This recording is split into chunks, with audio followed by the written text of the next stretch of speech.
بسم اللہ الرحمن الرحیم اذا جاء نصر اللہ والفتح ورأيت الناس يدخلون في دين الله أفواجا فسبح بحمد ربك واستغفره إنه كان توابا سيدنا ومولانا محمد رسوله النبي الأمين المكين الحنين الكريم الرؤوف الرحيم اما بعد اعوذ باللہ من الشیطان الرجیم بسم اللہ الرحمن الرحیم فإن اللہ هو مولاه وجبریل وصالح المؤمنین عن عائشة رضی اللہ تعالی عنہا قالت قال رسول اللہ صلی اللہ علیہ وآلہ وسلم ذکر علی عبادہ صدق اللہ العظیم وصدق رسولہ النبی الکریم ان اللہ وملائکتہ یصلون علی النبی یا ایہا الذین آمنوا صلوا علیہ وسلموا تسلیما اللہم صلی علی سیدنا و مولانا محمد وعلی آلہ واصحابہ وبارک وسلم الصلاۃ والسلام علیک یا رسول اللہ وعلی آلک واصحابک یا حبیب اللہ الصلاۃ والسلام علیک یا رسول اللہ وعلی آلک واصحابک یا حبیب اللہ۔ اللہ جل مجدہ کا شکر و احسان اور فضل و کرم ہے کہ جس نے باعث تخلیق کائنات رحمت للعالمین شافع روز جزا حضور سیدنا محمد مصطفیٰ صلی اللہ علیہ وآلہ وسلم کے مبارک وسیلہ سے ہم سب کو دولت ایمان عطا فرمائی۔ اللہ تبارک و تعالی کما حق ہو ہمیں اس دولت کی قدر کرنے کی توفیق عطا فرمائے۔ بحمد اللہ تعالی آج رمضان المبارک کا اس سال کا تیسرا جمعۃ المبارک ہے اور آج الحمدللہ تعالی 19 رمضان المبارک جو کہ بعض تاریخی روایات کے مطابق مولا کائنات صحابی رسول داماد رسول حضرت سیدنا علی المرتضیٰ رضی اللہ تعالیٰ عنہ آپ کا یوم شہادت بھی ہے۔ عام معروف روایت جو ہے حضرت سیدنا علی المرتضیٰ رضی اللہ تعالیٰ عنہ کے یوم شہادت کی وہ 21 رمضان المبارک ہیں، مگر علامہ ابن اسیر رحمۃ اللہ تعالیٰ علیہ نے آپ کا یوم شہادت جو ہے وہ 19 رمضان المبارک لکھا ہے۔ بعض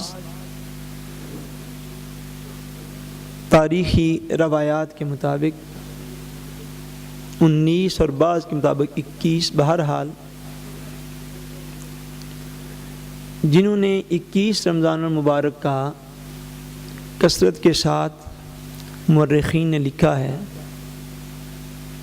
ان نے بھی یہی کہا ہے کہ حضرت سیدنا علی المرتضیٰ رضی اللہ تعالیٰ عنہ پر جو حملہ کیا گیا وہ 19 رمضان المبارک کو ہوا، ایک دو دن اس حملے کی زخم کی شدت میں آپ کے گزرے اور 21 رمضان المبارک کو آپ شہید ہو گئے۔ آج کے اس دن کی مناسبت سے جمعہ کے اس مقدس اور مبارک موقع پر چند کلمات حضرت مولا علی المرتضیٰ رضی اللہ تعالی عنہ کے ذات پاک کے حوالے سے آج کی مختصر گفتگو میں عرض کرنے کی ہم کوشش کریں گے۔ جمعۃ المبارک کے بعد جو پروگرام ہے اس حوالے سے جو احباب انتظام میں مصروف ہیں وہ کوشش کریں کہ وہ اگلی صفوں میں نہ آنے پائیں تاکہ یہاں پر کوئی فشتی رل سے جو ہے وہ نہ ہو۔ اللہ تبارک و تعالیٰ نے جو میں ایک ہی بات عرض کرنا چاہتا ہوں صاحبزار حضرت علی المرتضیٰ رضی اللہ تعالیٰ عنہ کے آپ کی شان، آپ کی عظمت، آپ کی زندگی کے کئی واقعات جو زبان زد عام ہیں، ہر شخص جو ہے ان کو جانتا ہے، سمجھتا ہے۔ آپ کا مختصر تعارف اور ایک شرعی مسئلہ جس میں حضرت علی المرتضیٰ رضی اللہ تعالیٰ عنہ کی شان بھی ہے اور شرعی مسئلہ جو ہے وہ بھی ہے، وہی میں عرض کر سکوں گا۔ چھوٹے بچوں کے لیے اور تاکہ وہ بار بار اس چیز کو سن بھی سکیں، سمجھ بھی سکیں، اور آپ کے تعارف میں یہ بات جو ہے ملازمی ہے کہ حضرت علی المرتضیٰ رضی اللہ تعالیٰ عنہ کون تھے۔ حضور نبی کریم صلی اللہ علیہ وآلہ وسلم کے چچا زاد بھائی تھے اور آپ کے بڑے پیارے چچا حضرت ابو طالب کے آپ بیٹے تھے،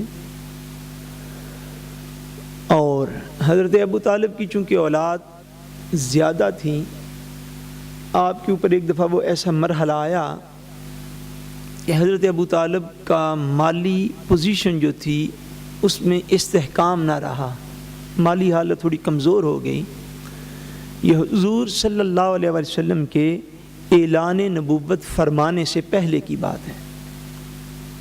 آپ نے بھی اعلان نبوت نہیں تھا فرمایا کہ چچا حضرت ابو طالب کی مالی حالت کمزور ہونے کے باعث حضور نے ہی اپنے خاندان کے دیگر لوگوں کو بلایا اور یہ تجویز رکھی کہ حضرت ابو طالب کی مالی حالت چونکہ کمزور ہے تو ہم سارے اس طرح کرتے ہیں کہ حضرت ابو طالب کے ایک ایک بیٹے کی کفالت ہم کر لیتے ہیں۔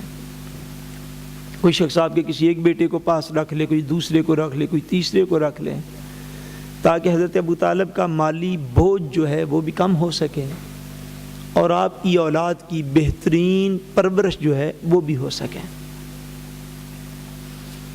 یہ تجویز جب تاجدار کائنات صلی اللہ علیہ وسلم نے رکھی تو آپ کے خاندان کے مختلف لوگوں نے حضرت ابو طالب کے مختلف بیٹوں کو اپنے پاس رکھ لیا۔ ان میں سے حضور صلی اللہ علیہ وآلہ وسلم نے اپنے لیے جس کو پسند فرمایا وہ حضرت علی المرتضیٰ تھے۔ حضور نے حضرت علی کو اعلان نبوت سے پہلے ہی اپنے پاس رکھا، اپنی پرورش میں لیا، اور حضرت علی المرتضیٰ رضی اللہ تعالی عنہ کی کفالت اور پرورش انتہائی بچپن میں بھی نبی کریم صلی اللہ علیہ وآلہ وسلم نے خود فرمائی، اور یہ حضرت علی المرتضیٰ رضی اللہ تعالیٰ عنہ کے لیے بڑے اعزاز کی بات ہے۔ آپ اندازہ فرما لیں کہ ایسا بچپن تھا کہ جب حضور نے اعلان نبوت کیا اور سب سے پہلے حضور صلی اللہ علیہ وسلم پر جن لوگوں نے ایمان قبول کیا ان لوگوں میں اولین سب سے پہلے لوگوں میں جو ایمان قبول کرنے والے تھے ان میں مردوں میں حضرت سیدنا ابوبکر صدیق تھے، عورتوں میں آپ کی زوجہ مطہرہ حضرت سیدہ خدیجہ الکبریٰ رضی اللہ تعالی عنہا تھیں، غلاموں میں حضرت زید رضی اللہ تعالیٰ عنہ تھے، اور بچوں میں سب سے پہلے جس نے کلمہ پڑھا وہ سیدنا علی المرتضیٰ رضی اللہ تعالیٰ عنہ تھے۔ اور حضرت علی المرتضیٰ رضی اللہ تعالیٰ عنہ نے جب ایمان قبول کیا اس وقت آپ کی عمر جو تاریخ میں آتی ہے، تاریخ کی کتب میں، وہ 7 یا 10 سال کی عمر ہے، یعنی 7 یا 10 سال آپ کی عمر تھی جب آپ نے ایمان بھی قبول کر لیا تھا۔ اب اس سے بھی کئی سال پہلے حضرت علی المرتضیٰ رضی اللہ تعالیٰ عنہ حضور نبی کریم صلی اللہ علیہ وسلم کی کفالت میں آ چکے تھے، یعنی بچپن سے ہی تاجدار کائنات نے آپ کی پرورش فرمائی، ان کی کفالت فرمائی، اور حضرت علی المرتضیٰ رضی اللہ تعالیٰ عنہ کو بچپن سے ہی صحبت مصطفیٰ صلی اللہ علیہ وآلہ وسلم حاصل رہی۔ آپ کے پھر تاجدار کائنات صلی اللہ علیہ وسلم نے اس کے بعد اپنی جوانی میں، حضرت علی المرتضیٰ رضی اللہ تعالیٰ عنہ کی جوانی میں جب ان کی شادی کا مرحلہ آیا تو حضور صلی اللہ علیہ وآلہ وسلم نے اپنی سب سے پیاری بیٹی حضرت سیدہ فاطمۃ الزہراء رضی اللہ تعالیٰ عنہا کا نکاح جو ہے وہ حضرت علی المرتضیٰ رضی اللہ تعالیٰ عنہ سے کیا، اور اس طرح حضرت علی کو صحابی رسول ہونے کے ساتھ ساتھ داماد رسول ہونے کا شرف بھی حاصل ہوا۔ اور جب آیت تطہیر اتری قرآن مجید میں 22ویں پارے کے اندر کہ انما یرید اللہ لیذھب عنکم الرجس اہل البیت ویطہرکم تطہیرا، جب یہ آیت پاک اتری تو اس آیت کے مصداق کے طور پر حضور نبی کریم صلی اللہ علیہ وآلہ وسلم نے جن لوگوں کو اس آیت کا مصداق ٹھہرایا ان میں بھی سیدنا علی المرتضیٰ رضی اللہ تعالیٰ عنہ موجود تھے، یعنی آیت تطہیر کا مصداق بھی حضرت علی المرتضیٰ رضی اللہ تعالیٰ عنہ قرار پائے۔ آپ کی شانیں، آپ کی عظمتیں، آپ کے روحانی بلند مقامات جو ہیں وہ بڑے کثیر ہیں، اور اولیاء کرام نے کثرت کے ساتھ ساری تاریخ اسلام میں ان چیزوں کو لکھا اور بیان کیا ہے۔ ایک چیز جو ہے آج کی گفتگو میں صرف عرض کرنا مقصود ہے، اور وہ ہے حضرت علی المرتضیٰ رضی اللہ تعالیٰ عنہ کا لقب مولا علی۔ کیا لقب بولیے؟ سارے بولے نا، کیا لقب؟ مولا علی۔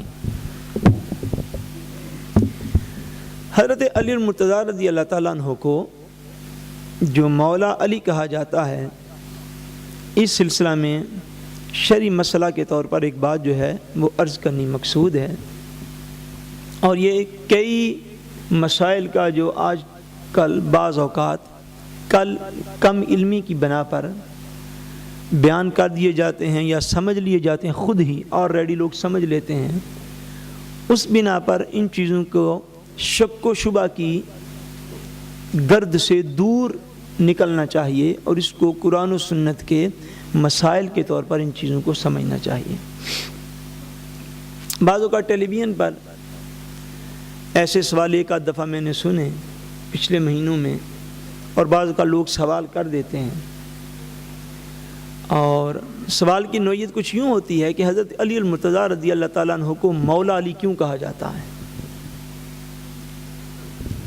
اور مولا تو صرف اللہ ہوتا ہے، مولا تو صرف پروردگار ہوتا ہے، تو ہم اللہ تبارک و تعالیٰ کو بھی مولا کہتے ہیں اور حضرت علی کو بھی مولا کہتے ہیں۔ جب سے ہم نے دین کا سبق پڑھنا چھوڑ دیا ہے، یہ بات یاد رکھیں، اس کی ریزن یہ چھوٹی چھوٹی بات پر اختلافات ظاہر ہو جاتے ہیں یا ظاہر کر دیے جاتے ہیں۔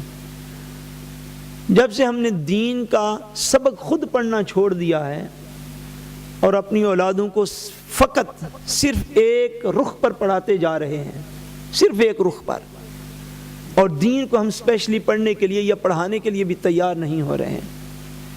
وہ سیکولر نظام تعلیم جو ہے چیز ہے کہ اس کی ایک اپنی اہمیت ہے، اس کی ایک اپنی امپورٹنس ہے، مگر اس کے باوجود اگر دین کو پراپر طریقے کے ساتھ حاصل نہ کیا جائے اور قرآن و سنت سے دوری کی زندگی گزاری جائے، اور جتنا نالج پاس موجود ہو اس میں قرآن و سنت کی بیس موجود کوئی نہ ہو، پھر اس طرح کے مسائل جو ہے وہ قوموں کی جہالت کی وجہ سے ان کے سامنے ابھر کر آ جاتے ہیں۔ اس بات کو سمجھنے کی ضرورت ہے کہ اللہ تبارک و تعالیٰ کی صفات جو ہیں ان کو مخلوق کے لیے استعمال کرنا جائز ہے یا نہیں، یہ مسئلہ ہے۔ کہ اللہ تبارک و تعالیٰ کے جو صفاتی نام ہیں ان ناموں کا اطلاق جو ہے وہ مخلوق کے لیے ہوتا ہے یا نہیں ہوتا. کہ خالق کائنات جو ہے، آپ قرآن مجید کوئی بھی جب اٹھاتے ہیں تو قرآن مجید کے شروع میں اللہ تبارک و تعالیٰ کے نام لکھے ہوتے ہیں، صفاتی نام. آخر پر نبی کریم صلی اللہ علیہ وسلم کے صفاتی نام لکھے ہوتے ہیں.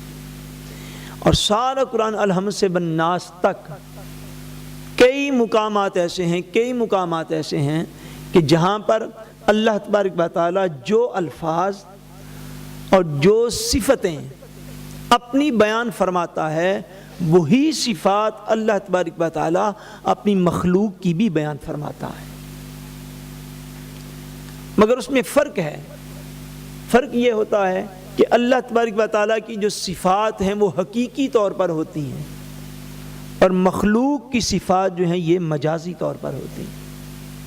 لیکن کہہ لینے میں، بول لینے میں شریعت میں کوئی حرج واقع نہیں ہوتا. میں مثال دیتا ہوں. اللہ تبارک و تعالیٰ نے ایک مقام پر فرمایا ان اللہ بالناس لرؤوف الرحیم. فرمایا لوگو، بے شک اللہ تبارک و تعالیٰ لوگوں کے لیے رؤوف بھی ہے اور رحیم بھی ہے.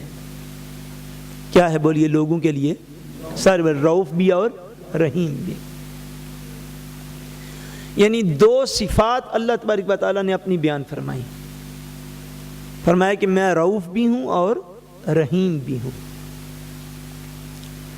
سورہ الحمد شریف، سورہ فاتحہ شریف جس کو ہم ہر رکعت کے اندر پڑھتے ہیں، ہر رکعت کے اندر، اس میں فرمایا الحمدللہ رب العالمین الرحمن، آگے بولیے الرحیم. فرمایا اللہ تبارک و تعالیٰ الرحمن ہے اور اللہ تبارک و تعالیٰ رحیم ہے. یعنی رحیم ہونا، رحمان ہونا، یہ اللہ تبارک و تعالیٰ کی صفات میں سے ہے. اس میں ایک شرعی مسئلہ چھوٹا سا آ جاتا ہے، وہ ذرا سن لیں تو بات کو آگے بڑھاتے ہیں.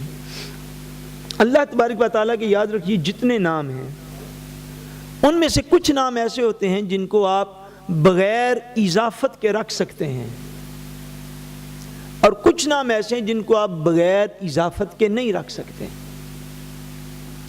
مثلا اللہ تبارک و تعالیٰ کا نام جو رحیم ہے، یہ آپ بغیر کسی اور اضافت پہ کسی بندے کا نام بھی آپ رحیم رکھ سکتے ہیں. مگر اللہ تبارک و تعالیٰ کا نام جو رحمان ہے یہ بغیر اضافت کے نہیں رکھ سکتے. بالکل اسی طرح یاد رکھ لیں جس طرح آپ اللہ تبارک و تعالیٰ کا ذاتی نام جو اللہ ہے، آپ اپنے کسی بچے کا نام اللہ نہیں رکھ سکتے، بلکہ لفظ اللہ کا فیض لینے کے لیے اور اس کی برکت لینے کے لیے نام رکھتے ہیں عبداللہ. کیا نام رکھتے ہیں؟ اللہ کا بندہ. کیا معنی؟ اللہ کا بندہ. جس طرح لفظ اللہ براہ راست آپ نام نہیں نہ رکھتے مگر اس کا فیض لینے کے لیے عبداللہ نام رکھتے ہیں، اللہ کا بندہ، ایک اضافت ساتھ لگا دیتے ہیں عبد کی. بالکل اسی طرح رحمان نام جو ہے یہ بھی نہ اکیلا رکھا جا سکتا ہے نہ پکارا جا سکتا ہے، اس کے ساتھ بھی عبد کی اضافت کا ہونا لازمی ہے. یعنی جب کسی کو لفظ رحمان کا فیض لینے کا خیال ہو تو پھر نام رکھنا چاہیے عبد الرحمن. کیا نام رکھنا چاہیے بولیے؟ عبد الرحمن، یعنی رحمان کا بندہ، رحمان کا بندہ. مگر رحیم جو لفظ ہے اللہ تبارک و تعالیٰ کا، یہ جو نام ہے اور یہ جو صفت ہے رحیم، آپ بغیر اضافت کے بھی رکھ سکتے ہیں. اس میں عبد الرحیم رکھ لیں، دے گورو صبرا، یہ بھی اچھا ہے. لیکن اگر نام بھی رکھنا چاہیں رحیم بغیر اضافت کے بھی آپ رکھ سکتے ہیں. اور آپ نے زندگی میں کئی لوگ رحیم نام کے سنے ہوں گے. سنے یا نہیں سنے؟ بولیے سنے. آگے چلیے. قرآن مجید میں ایک مقام پر اللہ تبارک و تعالیٰ نے ارشاد فرمایا ما لکا من اللہ من ولی ولا نصیر. فرمایا اللہ تبارک و تعالیٰ کے علاوہ کوئی ولی نہیں اور کوئی نصیر نہیں ہو سکتا. اللہ ہی ولی ہے اور اللہ ہی نصیر یعنی مدد کرنے والا، مددگار ہے. اب بات کو سمجھ گئے؟ اب ولی ہونا اللہ کی صفات میں سے ہے اور نصیر ہونا اللہ تبارک و تعالیٰ کی صفات میں سے ہے. یعنی ولی بھی اس کی صفت ہے، نصیر بھی اس کی صفت ہے، لیکن نصیر نام جو ہے آپ دنیا میں شاید درجنوں نصیر نام کے لوگوں کو جانتے ہوں. جانتے ہیں یا نہیں جانتے؟ بولیے. جانتے ہیں. یعنی نصیر اللہ تبارک و تعالیٰ بھی نصیر ہے اور بندوں کا نام بھی نصیر جو ہے وہ رکھا جاتا ہے اور ہوتا ہے اور جائز ہے. اب آگے چلیں. فرمایا اللہ کے علاوہ کوئی ولی نہیں، کوئی ولی نہیں. یہ قرآن مجید کے ایک مقام ہو گیا. اب دوسرا مقام اللہ تبارک و تعالیٰ خود ارشاد فرماتے، فرمایا انما ولیکم اللہ ورسولہ والذین آمنوا. فرمایا لوگو اللہ تمہارا ولی ہے اور رسول یہ بھی تمہارے ولی ہیں. والذین آمنوا اور مومن لوگ جو ہیں یہ بھی تمہارے ولی ہیں. ایک ہی صفت اللہ تبارک و تعالیٰ اپنے لیے بھی بیان فرماتا ہے اور اسی صفت کو اللہ تبارک و تعالیٰ مخلوق کے لیے بھی بیان فرماتا ہے. سو صفت کا ظاہری اطلاق، صفت کا ظاہری اطلاق جو ہے مخلوق پر بھی بعض صفات کا جو ہے وہ کیا جاتا ہے اور ہو سکتا ہے، اور اللہ تبارک و تعالیٰ خود اس کو بیان فرمانے والے ہیں. اب آگے چلیے. قرآن مجید میں ایک مقام پر آتا ہے اللہ تبارک و تعالیٰ بیان فرماتے ہیں انہو هو السمیع البصیر. فرمایا کہ بے شک اللہ تبارک و تعالیٰ سننے والا ہے. اللہ تبارک و تعالیٰ کی کیا شان ہے کہ وہ سنتا ہے. بولیے اللہ تبارک و تعالیٰ سنتا ہے. بصیر. اور فرمایا اللہ تبارک و تعالیٰ دیکھنے والا ہے. اللہ تبارک و تعالیٰ سننے والا ہے اور اللہ تبارک و تعالیٰ بولیے دیکھنے والا ہے. یعنی سمیع ہونا اور بصیر ہونا، سننے والا ہونا اور دیکھنے والا ہونا، یہ اللہ تبارک و تعالیٰ کی شانیں ہیں کہ اللہ تبارک و تعالیٰ سنتا ہے اور اللہ تبارک و تعالیٰ دیکھتا ہے. اب جس طرح لفظ سمیع اللہ تبارک و تعالیٰ کا اسم بھی ہے، اس کا نام بھی ہے، اس کی صفت بھی ہے، اسی طرح سمیع نام کے کئی بندے بھی ہوتے ہیں. نہیں ہوتے؟ بولیے. سردی تو باہر بڑی، آپ کو کیا ہوا ہے؟ سمیع نام کے بندے ہوتے ہیں یا نہیں ہوتے؟ ہوتے ہیں. یا بندے کا نام بے شک اجاز ہو، یا بندے کا نام غضنفر ہو، یا بندے کا نام منیر احمد ہو، تو مختلف ناموں کے باوجود ہر شخص کو یہ حیثیت حاصل تو ہے کہ وہ نام وہ بات کو سن رہا ہے. آپ بات کو سن رہے ہیں یا نہیں؟ بولیے. میں آپ بیان کر رہا ہوں یا نہیں کر رہا؟ آپ سننے والے. اللہ تبارک و تعالیٰ کہتا ہے انہو هو السمیع، بے شک اللہ سننے والا ہے. اب یہ جو کنسپٹ آج کل مس انڈرسٹینڈنگز آ گئی ہیں دین کی بنیاد پر، آپ اسی بات کو لے لیں.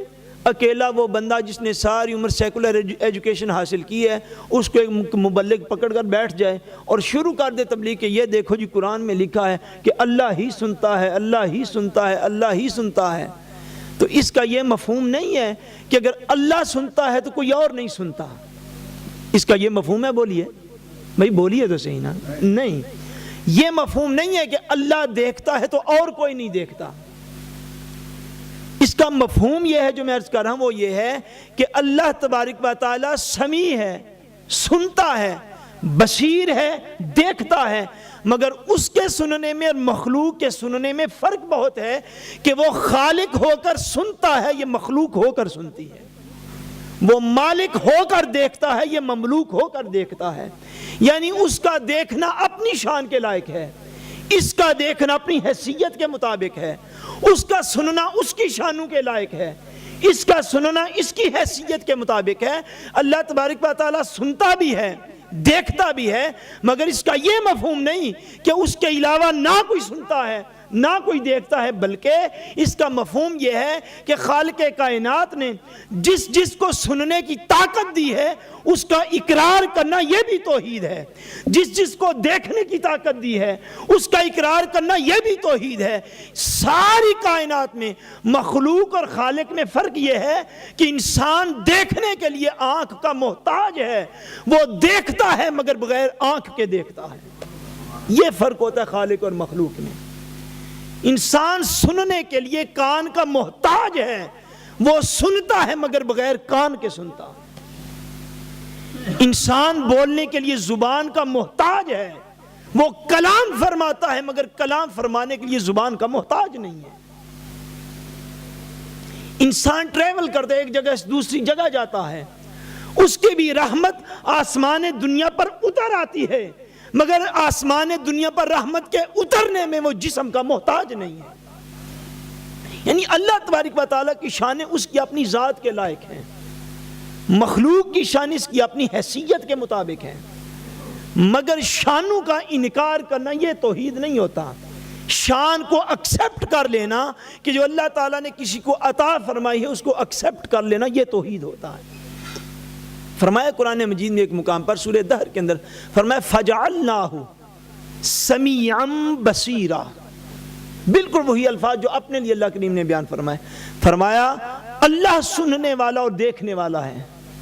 آگے انسان کو پیدا کرنے کے ایک مقام پر ذکر فرمایا فَجَعَلْنَاهُ سَمِيعًا بَصِيرًا، فرمایا پس ہم نے انسان کو ایسا بنایا کہ انسان سنتا بھی ہے، انسان دیکھتا بھی ہے، انسان سنتا بھی ہے اور انسان دیکھتا بھی ہے۔ یعنی انسان کو اللہ تبارک و تعالیٰ نے وہی صفات کے ساتھ جو ہے وہ ملقب کر دیا، اس کو لقب دے دیا کہ یہ بھی سننے اور دیکھنے والا ہے۔ مگر ہمارا دیکھنا اتنا ہے کہ دیوار کے پیچھے نہیں دیکھ سکتے ہیں، اس کا دیکھنا ایسا ہے کہ وہ ساری کائنات کو اکیلا دیکھ رہا ہے، مگر اس حقیقت کا اطلاق اس مجاز پر ہو جاتا ہے، چونکہ اللہ تعالیٰ نے انسان کو دیکھنے کی طاقت دی ہے، اس کو دیکھنے کی صلاحیت دی ہے۔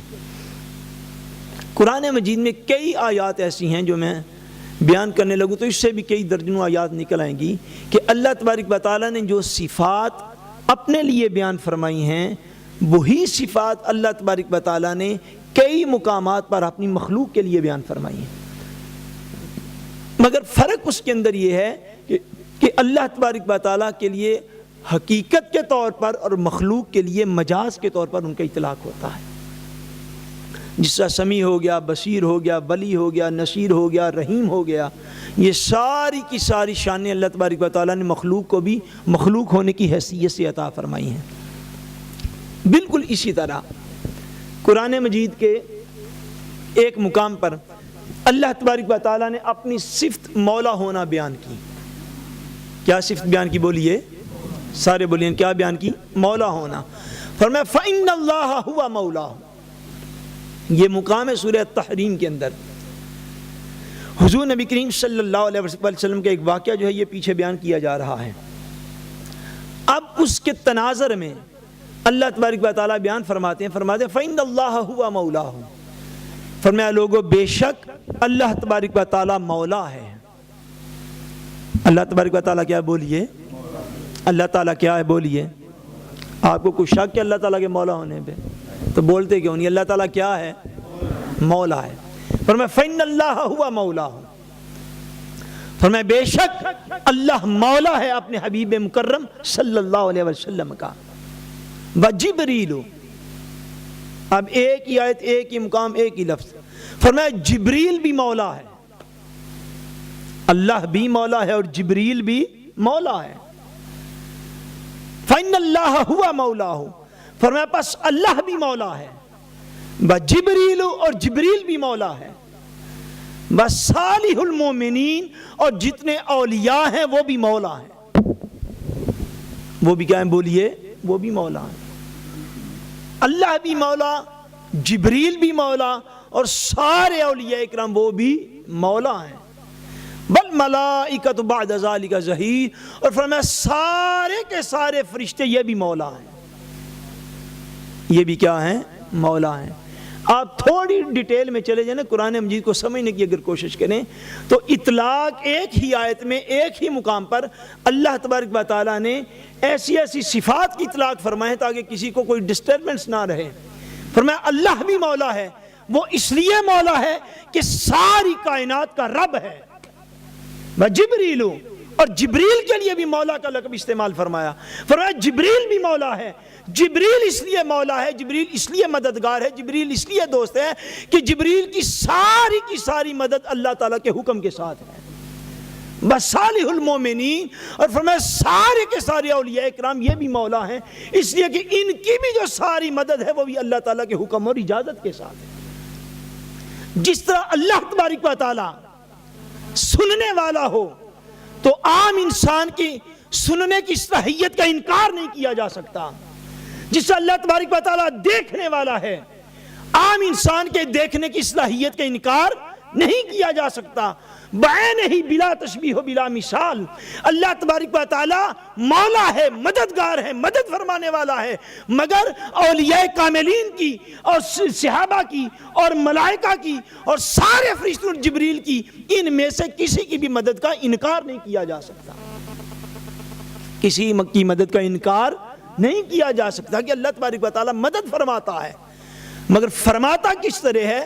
فرماتا انہی وسائل اور ذرائع کے ساتھ ہے، بلا شبہ وہ ان کے بغیر بھی مدد کرنے پر قادر ہے.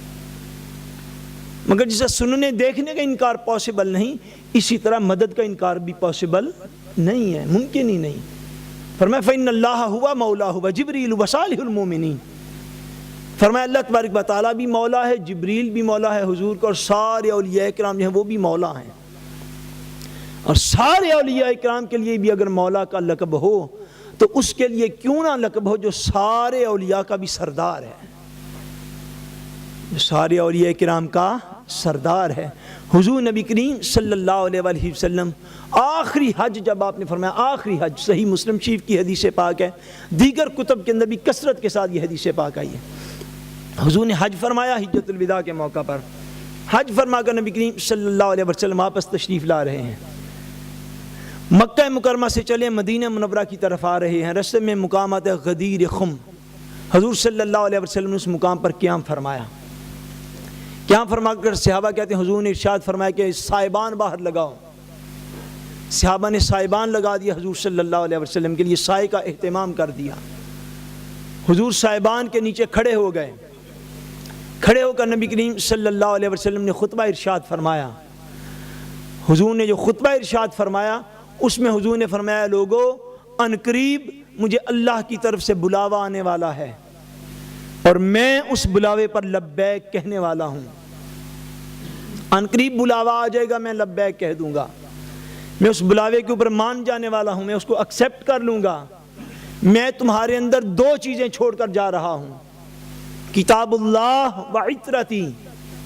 فرمایا میں نے تمہارے اندر دو چیزیں چھوڑ کر جا رہا ہوں، ایک اللہ کی کتاب ہے، دوسری میری اولاد ہے.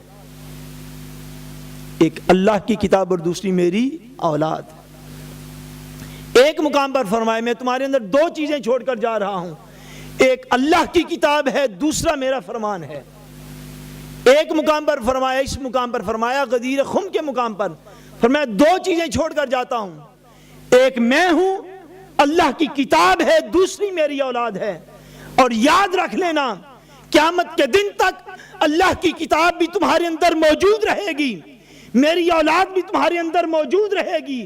حتیٰ یارد علی الحوض، فرمایا حتیٰ کہ حوض کوثر پر میری اولاد اور اللہ کی کتاب دونوں چیزیں مجھے مل جائیں گی. یعنی قیامت کی دیواروں تک اللہ کی کتاب بھی تمہارے اندر رہے گی، میری اولاد بھی تمہارے اندر رہے گی. فرمایا یہ دونوں چیزیں حوض کوثر پر آ کر میرے سامنے پیش کر دی جائیں گی. میں دیکھتا ہوں کہ تم میری بات میری اولاد کے ساتھ کیا سلوک کرتے ہو. اتنا فرمانے کے بعد حضور نے فرمایا یاد رکھ لو فَإِنَّ اللَّهَ هُوَ مَوْلَايَ، سن لو اللہ مصطفیٰ کا مولا ہے، اللہ مصطفیٰ کا دوست ہے، اللہ مصطفیٰ کا مددگار ہے، اللہ مصطفیٰ کا حامی ہے، اللہ مصطفیٰ کا نصیر ہے. فَإِنَّ اللَّهَ هُوَ مَوْلَايَ، اللہ میرا مددگار ہے، میرا مولا ہے، وَهُوَ مَوْلَى كُلِّ مُؤْمِنٍ، اور میں سارے مومنوں کا مولا ہوں، سارے مومنوں کا مددگار ہوں۔ اتنا فرما کر مصطفیٰ کریم نے ہاتھ پکڑ لیا سیدنا علی المرتضیٰ کا، سارے صحابہ کے سامنے کھڑا کر دیا، فرمایا سن لو، فَهَذَا عَلِيٌّ مَنْ كُنْتُ مَوْلَاهُ فَعَلِيٌّ مَوْلَاهُ، فرمایا جس کا میں مولا ہوں اس کا علی بھی مولا ہے۔ فرمایا قیامت کے دن تک جس کا بھی میں مددگار ہوں، جس کا بھی میں دوست ہوں، جس کا بھی میں حامی ہوں، اس کا علی المرتضیٰ جو ہے یہ بھی حامی دوست مددگار ہے۔ حضور صلی اللہ علیہ وسلم اپنی زبان حق ترجمان سے حضرت علی کو مولا کا لقب دیں، اور امت کے ملا امت کو یہ سکھا دے کہ امت ٹیلی فون کر کر کے ٹیلی ویژنوں سے مسئلے پوچھتی رہے کہ حضرت علی کو مولا کہنا بھی جائز ہے کہ نہیں، معاذ اللہ۔ حضور لقب دے من کنت مولا ہو فہذا علی مولا، فرمایا جس کا میں مددگار ہوں اس کا علی بھی مددگار ہے، جس کا میں دوست ہوں اس کا علی بھی دوست ہے۔ اور مولا کا لقب حضور عطا فرما کے جائیں اور امت کے اندر بحث چھڑ جائے کہ علی کو مولا کہنا جائز ہے یا نہیں۔ حضور نبی کریم صلی اللہ علیہ وسلم نے حضرت علی المرتضیٰ رضی اللہ تعالیٰ عنہ کے اتنے مقام بیان فرمائے۔ ایک مقام میں نے خطبے میں تلاوت کیا، حضرت ام المومنین سید عائشہ صدیقہ رضی اللہ تعالیٰ عنہ آپ بیان فرماتی ہیں، قال رسول اللہ صلی اللہ علیہ وسلم ذکر علی عبادت، فرمایا حضور نے ارشاد فرمایا کہ علی کا ذکر کرنا یہ بھی عبادت ہے، علی کا ذکر کرنا یہ بھی عبادت ہے۔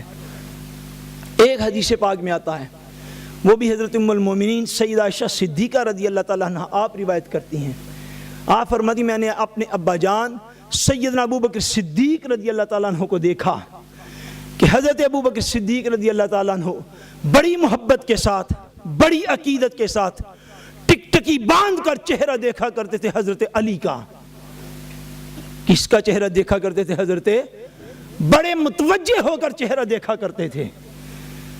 فرمایا کہ میں نے ابا جان سے پوچھ لیا کہ ابا جان آپ اتنی ٹکٹکی باندھ کر اتنے غور سے حضرت علی کا چہرہ کیوں دیکھتے ہیں؟ کہتے ہیں کہ حضرت ابو بکر نے مجھے کہا، سمعت رسول اللہ صلی اللہ علیہ وآلہ وسلم النظر الی وجہ علی عبادت، حضرت ابو بکر نے روایت فرمایا کہ میری بیٹی ام المومنین میں حضرت علی کا چہرہ اس لیے دیکھتا ہوں کہ میں نے خود حضور سے سنا ہے، حضور نے فرمایا علی کے چہرے کو دیکھنا یہ بھی عبادت ہے۔ یہ حضرت ابو بکر روایت فرماتے ہیں حضور سے، فرمایا حضرت علی کے چہرے کو دیکھنا عبادت۔ حضرت عائشہ روایت فرماتی ہیں کہ حضور نے فرمایا ذکر علی عبادت، کہ حضرت علی المرتضیٰ کا ذکر کرنا کسی محفل میں یہ بھی عبادت ہوتا ہے۔ اور حضور نبی کریم صلی اللہ علیہ وسلم نے آخری پیغام حضرت علی المرتضیٰ کی سیرت کا ایک پیغام دے کے بات کو میں ختم کرنے لگا ہوں۔ فضائل کمالات ان کو اللہ تبارک و تعالیٰ نے جو دیے سو دیے، مگر ان کی سیرت کا باب جو ہے وہ بھی سامنے رکھنے کی ضرورت ہے۔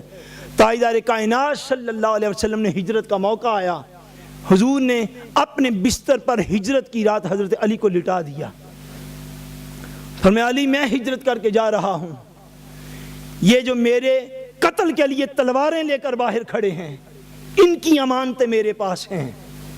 یہ حضور کی سیرت ہے، یہ نہیں کہ بندہ ساری دنیا کا مال حرام بھی ہڑپ کر لے اور پھر آ کر نمازوں کے لیے بھی کھڑا ہو جائے، ایسی سیرت نہیں مصطفیٰ کی۔ غریبوں یتیموں کی زمینوں پر قبضے کرتا پھرے اور پھر آ کر مسجد میں بھی 5000 کراؤن دے جائے، ایسی کوئی سیرت نہیں ہے۔ ساری تاجدار کائنات کو قتل کرنے کے لیے حضور کے گھر کے ارد گرد جو کافر کھڑے ہیں انہیں کی امانتیں مصطفیٰ کے پاس پڑی ہوئی ہیں۔ حضور نے فرمایا علی مصطفیٰ کا نقش قدم یہ ہے کہ ہم اس میں بھی خیانت نہیں کریں گے، میں ہجرت کر کے جا رہا ہوں، میرے بستر پر لیٹ جا، ان کی امانتیں واپس کر کے تو بھی مدینہ منورہ میرے پاس آ جانا۔ 3 دن حضرت علی مکہ میں رہے، حضور کی دی ہوئی امانت ان کافروں کو لوٹاتے رہے، لوٹا کر حضرت علی المرتضیٰ نے ہجرت کی۔ مکہ مکرمہ سے لے کر مدینہ منورہ تک حضرت علی نے پیدل ہجرت فرمائی ہے۔ کس طرح ہجرت فرمائی؟ پیدل ہجرت کی ہے۔ حضور کی بارگاہ میں اطلاع پہنچی، یا رسول اللہ صلی اللہ علیہ وسلم علی حاضر ہوئے ہیں، ہجرت کر کے پہنچ آئے ہیں، فرمایا علی کو لے آؤ میرے پاس۔ عرض کیا غلاموں نے عرض کی یا رسول اللہ علی نے جتنا سفر کیا ہے اب اتنی سکت نہیں رکھتے کہ اٹھ کے آپ کی بارگاہ میں حاضر ہی ہو سکیں. فلاں صحابی کے مکان پر بیٹھے ہیں. تاجدار کائنات اپنے مبارک قدموں کے ساتھ خود چل کر مولا علی المرتضیٰ کے پاس آ گئے. جب آئے سیرت کی کتب میں آتا ہے کہ حضرت علی کے پاؤں میں نہ صرف چھالے پڑے ہوئے تھے، حضرت علی کے دونوں پاؤں سے خون بہہ رہا تھا سفر کر کر کے. حضور نے اپنے بھائی کی، چچا زاد بھائی کی یہ حالت دیکھی، حضور کی مبارک آنکھوں میں آنسو آ گئے. حضرت علی کی یہ مشقت دیکھی، دین کی خاطر مشقت اختیار کرنا، یہ صحابہ کی سیرت ہے، یہ علی کی سیرت ہے. دین ایسے نصیب نہیں ہو جاتے، نہ ٹھنڈ لگے نہ گرمی لگے، ٹمپریچر بھی 25-26 پہ ساری عمر گزار دینا، اور دین کی خاطر جسمانی تکلیف برداشت کرنا تو دور کی بات، دین کی خاطر بات بھی نہ سن سکنا، اور چھوٹے چھوٹے پراپیگنڈے سے متاثر ہو کے دین کا دامن اور دینداروں کا دامن چھوڑ دینا. ایسی سیرت صحابہ کی نہیں ہے، نہ ہی اہل بیت رسول کی ایسی سیرت ہے. حضرت علی نے پیدل ہجرت فرمائی، زخم لگے ہوئے پاؤں لہو لہان ہو گئے. حضور نے بھی دیکھا، حضور کی آنکھوں میں آنسو آ گئے. فرمایا علی تکلیف زیادہ تو نہیں ہے یا رسول اللہ، بس پریشان ہوں، پاؤں کے سے خون بہہ رہا ہے. حضور صلی اللہ علیہ وسلم آگے بڑھے، خود اپنے ہاتھوں سے حضرت علی کے پاؤں سے خون کو صاف کیا، اپنا لعاب دہن مبارک، تھوک مبارک حضرت علی کے پاؤں پر لگایا. حضرت علی فرماتے ہیں ہجرت کے وہ دن ختم ہونے کے بعد سے لے کر ساری عمر علی میدان جنگ میں رہا ہے، مگر علی کے پاؤں میں تکلیف کوئی نہیں ہوئی. حضور کا لعاب دہن لگنے کی دیر تھی، ایسا آرام آیا. حضرت علی آخری شہادت کے دن تک حضرت علی کہتے مجھے پاؤں میں پھر تکلیف نہیں ہوئی. صحابہ اکرام کی زندگی، اہل بیت اکرام کی زندگی، دین کی خاطر مشقتیں اٹھانا، یہ ان کی سیرت کا پیغام ہے. دین کی خاطر محنت کرنا، وقت دینا، رزق حلال دینا، اور دین کے اوپر مشقت اٹھا کے جان مال عزت آبرو کی قربانی دینا، یہ صحابہ اور اہل بیت کا سیرت کا پیغام ہے. انہی وجہ سے اللہ تبارک و تعالیٰ نے اور حضور کے قرب کی وجہ سے اللہ کریم نے وہ بلند مقام عطا فرمائے کہ ان پر ملائکہ بھی رشک کرتے ہیں.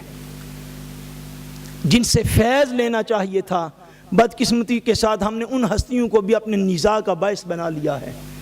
جن کی سیرت پر چلنا چاہیے تھا، ان کے اوپر ڈسکشن کر کر کے لوگ بے حال ہو رہے ہیں.